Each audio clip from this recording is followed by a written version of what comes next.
और सुन सोच कह देवी सुमित्रा, विधिगत बड़ विपरीत विचित्रा। जो सृज पालई हरय बहोरी, बालकेल सम विधिमति भोरी। कौशल्या कह दोष न काहू, कर्म विवश दुख सुख क्षति लाहू।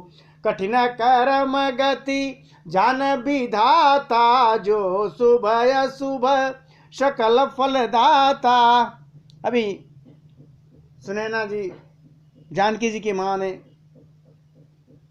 कुछ कहा, वह सुनकर देवी सुमित्रा शोक के साथ कहने लगी, विधाता की चाल बड़ी ही विपरीत है और बड़ी विचित्र है, जो सृष्टि को उत्पन्न करके पालता है और फिर नष्ट कर डालता है। विधाता की बुद्धि बालकों के खेल के समान भोली है, विवेक शून्य है। ये सुनकर कौशल्या जी कहती हैं, किसी का दोष नहीं है, दुख सुख हानि लाभ सभी कर्म के अधीन है। कर्म की गति कठिन है, उसे विधाता ही जानता है, जो शुभ और अशुभ सभी फलों का देने वाला है। ईश्वर जाई शीस सब ही के, उत्पत स्थिति लय विषहु अमी के। तो देवी मोह बस सोची अबादी, विध प्रपंच असय चलय नादि। ईश्वर की आज्ञा सभी के सिर पर है। उत्पत्ति, पालन और संहार तथा अमृत और विष भी सिर पर हैं। ये सब उसी के अधीन है, सब ईश्वर के अधीन है। हे देवी, मोह बस सोच करना व्यर्थ है। विधाता का प्रपंच ऐसा ही अचल और अनादि है। अरे भूपति जी अब मरब उरयानी, सोच असखी लख निज हित हानि। असीय मात कह सत्य सुबानी, सुकृत्य अवध अवधपति रानी। महाराज के मरने और जीने की बात को हृदय में याद करके जो चिंता करती हैं, वह तो हे सखी हम अपने ही हित की हानि को देखकर स्वार्थ बस करते हैं। कौशल्या ने जब कहा तो सीता जी की माता कहती हैं, आपका कथन उत्तम और सत्य है। आप पुण्यात्माओं के सीमा रूप अवधपति महाराज दशरथ की ही तो रानी है, फिर भला ऐसा क्यों नहीं कहेंगे। अरे लखन राम सिय जाऊं बनो, भल परिणाम न पोच। अगबर ही कौशिला, मोहि भरत करे सोच। कौशल्या जी ने दुख भरे हृदय से कहा कि श्री राम लक्ष्मण और सीता वन में जाएं, इसका परिणाम तो अच्छा ही होगा, बुरा नहीं। मुझे तो भरत की सिर्फ चिंता है। रीस प्रसाद असीस तुम्हारी, असुत सुत बधु देव सरबारी। राम सपथ मय किनन काऊ, असो करी कहूं सखी सती भाऊ। ईश्वर के अनुग्रह और आपके आशीर्वाद से मेरे चारों पुत्र और चारों बहुएं गंगा जी के जल के समान पवित्र हैं। कौशल्या जी कह रही, हे सखी सुनैना से, मैंने कभी श्री राम की सौगंध नहीं की, सो आज श्री राम की शपथ करके सत्य भाव से मैं कहती हूं। कौशल्या जी कह रही हैं,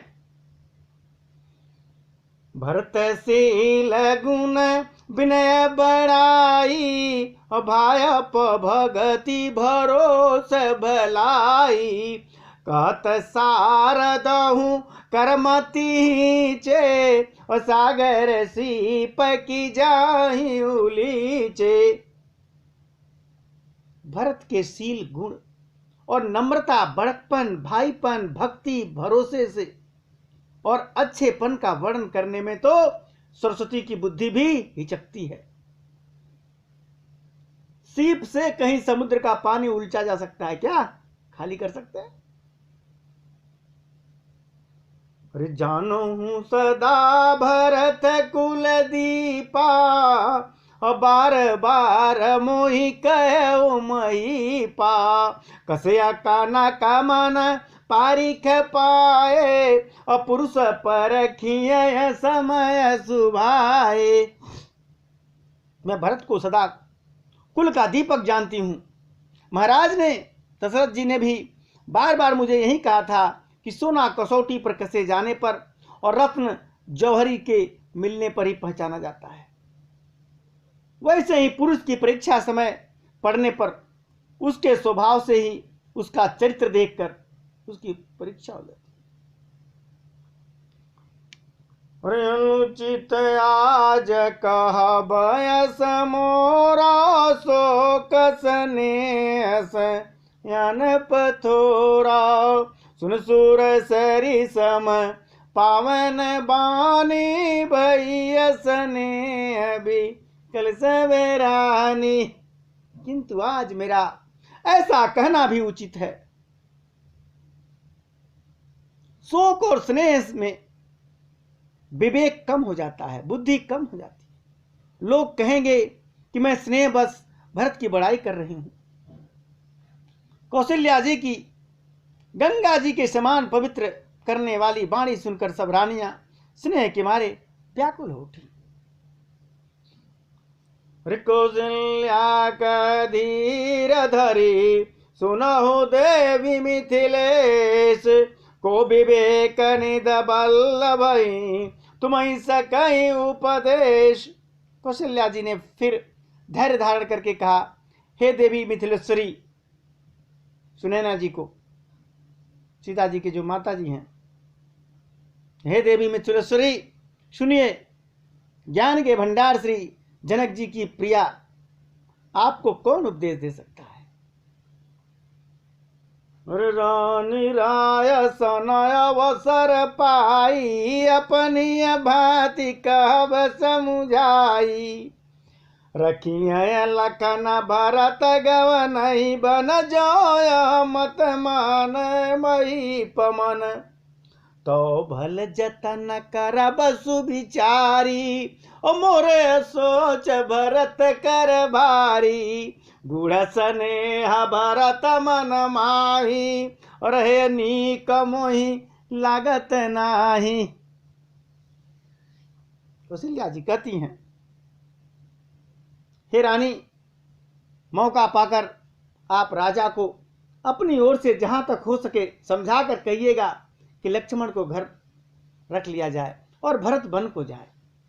यदि यह राय राजा ने के मन में ठीक उचित बैठे तो भली भांति खूब विचार कर ऐसा यत्न करें। मुझे भरत का अत्यधिक सोच है, बहुत सोच है भरत का। कौशल्या जी कह रही हैं कि भरत के मन में गूढ़ प्रेम है, उनके घर रहने से में मुझे भलाई नहीं जान पड़ती, या डर लगता है कि उनके प्राणों को कोई भय न हो जाए।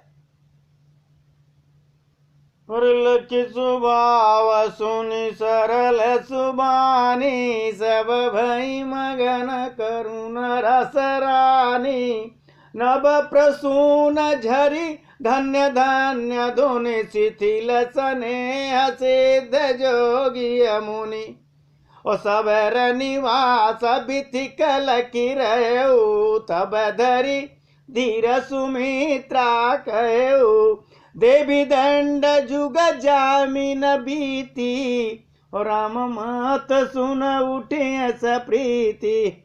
कौशल्या जी का स्वभाव देखकर और उनकी सरल और उत्तम वाणी को सुनकर सब रानियां करुणा के रस में डूब गई। आकाश से फूलों की झड़ी लग गई, वर्षा होने लगी फूलों की, और धन्य धन्य की ध्वनि लग आ रही है आकाश से। सिद्ध योगी और मुनि स्नेह में शिथिल हो गए कौशल्या की वाणी। सारा रनिवास देखकर थकित रह गया, निस्तब्ध हो गया। सब सुमित जब देखा, सब एकदम शांत करुणा रस में डूबे हुए हैं। तब सुमित्रा जी ने बड़ा धैर्य धारण करके कहा कि हे देवी, 2 घड़ी रात बीत गई है, यह सुनकर श्री राम जी की माता कौशल्या जी प्रेम पूर्वक उठी। अरे बेग पाँव धारिया थल कसने सती भाई, हमरे तो अब इस गति के मिथिलेश सहाय। और कौशल्या जी उठ के बड़े प्रेम से सद्भाव के साथ बोलती हैं, अब आप शीघ्र डेरे को पधारिए, अपने आप डेरे में जाएं। हमारे तो अब ईश्वर ही की गति है, अथवा मिथिलेश्वर जनक जी ही सहायक है हमारे। किसने सुन बचन विनीता, जनक प्रिया गए पाए पुनीता। देव उचित यस विनय तुम्हारी, दशरथ घर निराम महतारी। प्रभु अपने नी चौवादर ही, अगिन धूम गिरे सिर तन धरही। सेवक राव कर्म मन बानी, सदा सहाय महेश भवानी। कौशल्या जी के प्रेम को देखकर और उनके विनम्र वचनों को सुनकर जनक जी की प्रिया सुनैना जी उनके पवित्र चरण पकड़ लिए। कौशल्या जी के चरण पकड़ ली और कहा, हे देवी, आप राजा दशरथ की रानी और श्री राम जी की मां हैं, आपकी ऐसी नम्रता उचित है। प्रभु अपने नीच जनों को भी आदर करते हैं। अग्नि धुएं को और पर्वत घास को अपने सिर पर धारण करती है। आग धुएं को अपने ऊपर रखती है, पर्वत घास फूस को सब अपने ऊपर धारण करती है, जो कि ये बेकार है, हल्के हैं, निम्न, उनके लिए तो बहुत हल्के हैं। हमारे राजा तो कर्म मन और वाणी से आपके सेवक हैं, जानकी की मां कह रही है, और सदा सहायक तो श्री महादेव जी और पार्वती जी हैं।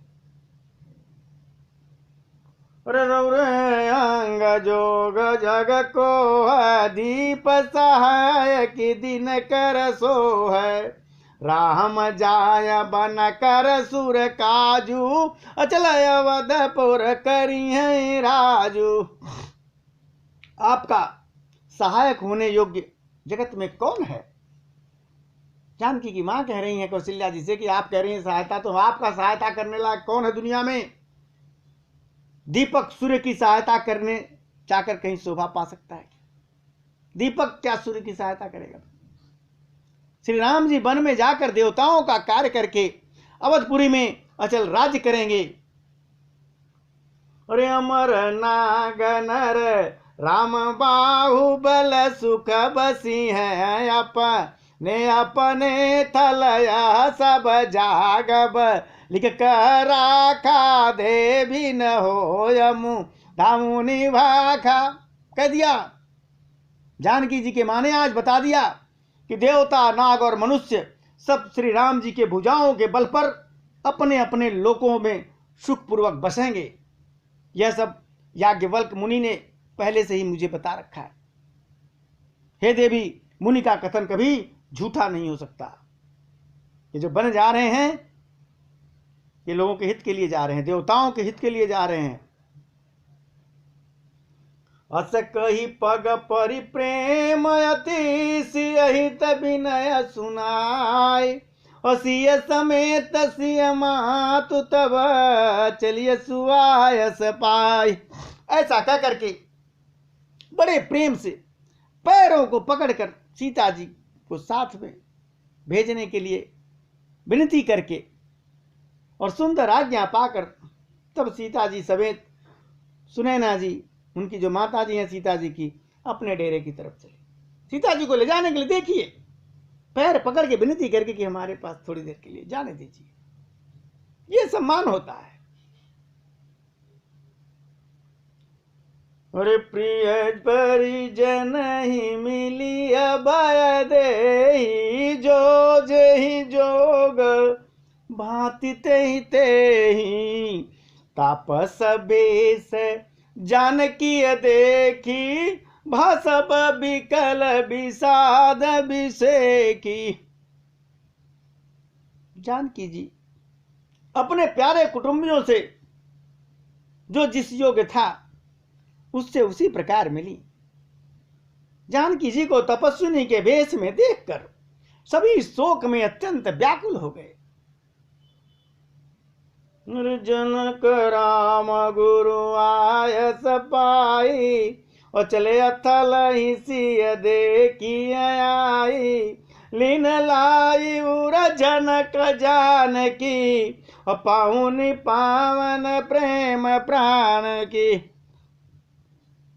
जनक जी श्री राम जी के गुरु वशिष्ठ जी की आज्ञा पाकर डेरे को चले अपने डेरे में, और आकर उन्होंने सीता जी को देखा। जानकी जी ने अपने पवित्र प्रेम और प्राणों की पाहुनी जनक जी ने जब देखा सीता जी को, तो प्राणों की पाहुनी जानकी को हृदय से लगा लिया।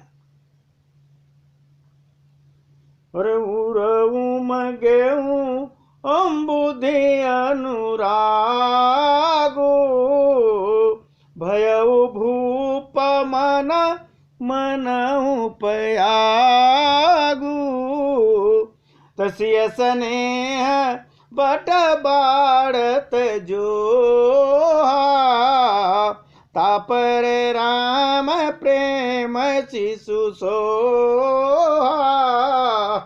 उनके हृदय में वात्सल्य प्रेम का समुद्र उमड़ पड़ा। जनक जी के वात्सल्य प्रेम का समुद्र उमड़ पड़ा। राजा का मन मानो प्रयाग हो गया। उस समुद्र के अंदर उन्होंने आदिशक्ति सीता जी के अलौकिक स्नेह रूपी अक्षय वट को बढ़ते हुए देखा। उस सीता जी के प्रेम रूपी वट पर श्री राम जी का प्रेम रूपी बालक सुशोभित हो रहा है। अरे चिरजीविया मुनि ज्ञान बिकल जन बूढ़त लय उबाल अवलंबन।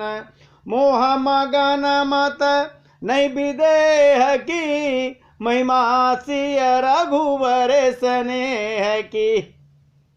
जानकी जी का ज्ञान रूपी चिरंजीवी मार्कंडेय मुनि व्याकुल होकर डूबते डूबते मानो उस श्री राम प्रेम रूपी बालक का सहारा पाकर बच गए। तो जनक का ज्ञान रूपी चिरंजीवी जो मार्कंडेय मुनि के समान व्याकुल होकर डूबते हुए मानो उस श्री राम रूप के प्रेम रूपी बालक का सहारा पाकर बच गया। वस्तुतः ज्ञान शिरोमणि विदेह राज की बुद्धि मोह में मग्न नहीं हुई। क्यों? भगवान की वजह से, श्री राम जी की वजह से। यह तो श्री राम जी के प्रेम की महिमा है, जिसने उन जैसे महान ज्ञानी के ज्ञान को भी विकल कर दिया था, लेकिन मोह में मग्न नहीं होने दिया। ऋषि पितु मात स्नेह बस विकल न सकिय समारी। धरन सुता धीरज धरो समय सुधर्म विचार। माता पिता के प्रेम के मारे सीता जी ऐसी व्याकुल हो गई, ऐसी विकल हो गई कि अपने को संभाल नहीं सकी। परंतु परम धैर्यवती पृथ्वी की कन्या सीता जी ने समय और सुंदर धर्म का विचार करके धैर्य को धारण किया। तापस बेस जनक सिय देखी, भयउ प्रेम परि तो सभी सेखी। पुत्र पवित्र किए कुल दो, सुजस धवल जग कह सब को। जित सुर सरे कीरत सरि को तोरी, गमन कीन विधि अंड करोरी। गंगा यवनी थल तीन बड़े रे, यही किए साधु समझ गने रे। सीता जी को तपस्विनी के वेश में देखकर जनक जी को विशेष प्रेम और संतोष हुआ, संतोष भी हुआ। उन्होंने कहा, बेटी तुमने दोनों कुल को पवित्र कर दिए। तेरे निर्मल यश से सारा जगत उज्जवल हो रहा है, ऐसा सब कोई कहते हैं। तेरे जो कीर्ति रूपी नदी, देव नदी गंगा जी को भी जीतकर, जो एक ही ब्रह्मांड में बहती है, करोड़ों ब्रह्मांड में बह चली तुम्हारी जो देव नदी है, कीर्ति रूपी देव नदी गंगा जी ने तो पृथ्वी पर 3 ही स्थानों हरिद्वार, प्रयाग और गंगा सागर को बड़ा तीर्थ बनाया है, पर तेरी इस कीर्ति की नदी ने तो अनेकों संत समाज रूपी तीर्थ स्थान बना दिए। जनक जी कहते हैं, अरे पितुक सत्य स्नेह सुबानी, असीय सकुचि महा मनहु समानी, अपुन पित मातली न उरलाई, अशिकयासी सहित दिन सुहाई। पिता जनक जी ने तो स्नेह से सच्ची सुंदर वाणी कही, परंतु अपनी बड़ाई सुनकर सीता जी मानो संकोच में समा गई। माता पिता ने उन्हें फिर हृदय से लगा लिया और हित भरी सुंदर शिक्षा और आशीर्वाद दिया। और कहत नसिया सकुच मन माही, यहाँ बसब रजनी भल नाही, तो लखी रुख रानी जनायऊ राऊ, हृदय सराहत शील सुभाऊ। सीता जी कुछ कहती नहीं है, परंतु मन में बड़ा संकुचा रही हैं कि रात में सासुओं की सेवा छोड़कर अगर मैं अपनी मां के साथ यहां रहूंगी तो अच्छा नहीं है, मन ही मन सोच रही हैं। रानी सुनैना जी ने जानकी का रुख देखा, उनके मन की बात समझ ली, राजा जनक को बताया। तब दोनों अपने हृदय में सीता जी के शील और स्वभाव की सराहना करने लगे। बार बार मिल भेंट सिया, विदा कीन सन्मान, अकहिय समय सिर भरत गति, रानी सुबानी सयानी। राजा रानी ने बार बार मिलकर और हृदय में लगाकर तथा सम्मान करके सीता जी को विदा किया। चतुर रानी ने समय पाकर राजा से सुंदर वाणी में भरत की दशा का वर्णन भी किया।